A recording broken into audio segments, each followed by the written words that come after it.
உங்களுக்கு தெரியும், இயற்கை வளங்கள் கொஞ்சி விளையாடக்கூடிய ஒரு புண்ணிய இடம் முசிறி நாமக்கல் பகுதி.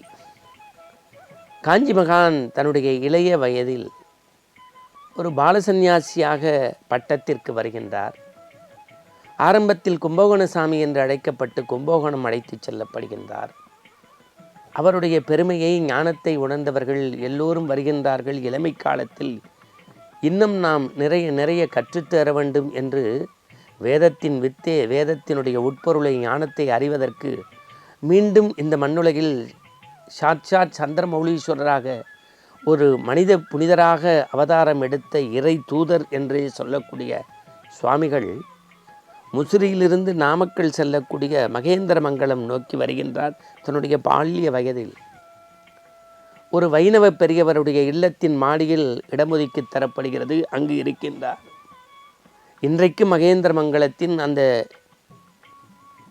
புராதான மெயின் சாலை என்று ஆங்கிலத்திலே சொல்லுவார்களே, அதை கடந்த பிறகு ஆற்றங்கரை ஓரத்திலே ஒரு அற்புதமான ஆலயம் எழுப்பப்பட்டிருக்கிறது.